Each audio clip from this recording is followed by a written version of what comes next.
Comme nous étions en train de parler sur l'Ancien Testament et le Nouveau Testament, et j'ai dit, avant de commencer l'Ancien Testament, nous avons une figure très intéressante de la grâce représentée par le ministère de Melchisedec qui se rencontre avec Abraham et lui offre le pain et le vin.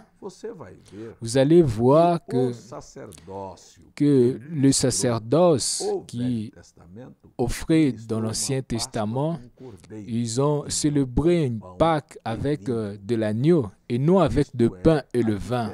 Ça, c'est la différence que vous pouvez analyser avec moi, que le ministère de Jésus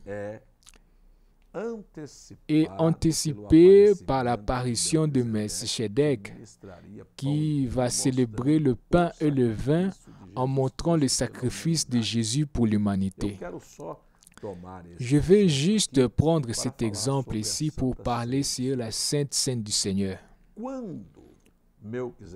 Quand Melchisedec est apparu à Abraham, nous avons ici devant nous un fait théophanique. Quand Christ était devant ses disciples et il a pris le pain, il a donné la grâce et a partagé, a donné aux disciples. Et après, il a pris le vin, il a béni et les a dit, prenez et buvez, prenez et mangez. Si n'importe qui, conduit par la révélation divine, devrait percevoir qu'il était devant le ministère de Melchisedec. Jésus représente, célèbre ce moment comme le dit le l'apôtre Paul. Alors, si vous prêtez attention, Jésus, dans le langage de Paul, il a donné cet ordre afin que cela puisse être fait toutes les fois en mémoire jusqu'à ce qu'il puisse rentrer. Alors nous avons ici l'institution de la Sainte Seine. Pourquoi nous le faisons?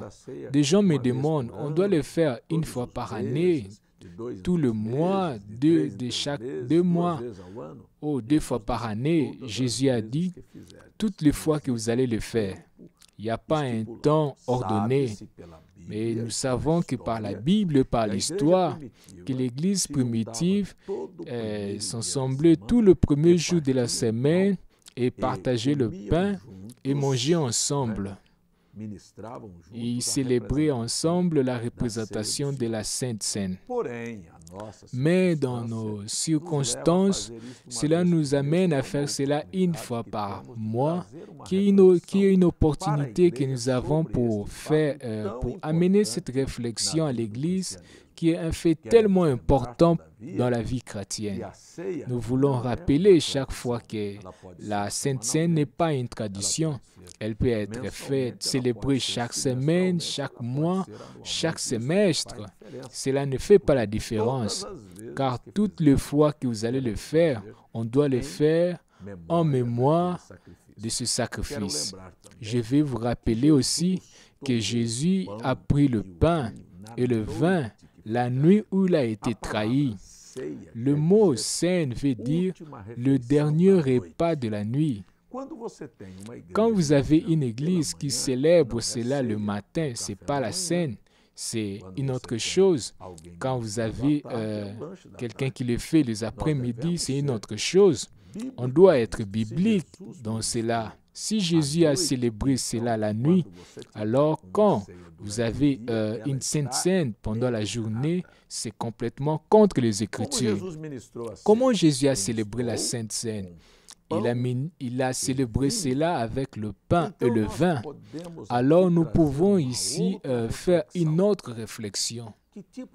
Quelle sorte de pain Jésus a donné? C'est seulement regarder les Écritures, car la Bible répond aux questions de la Bible. Que Dieu vous bénisse.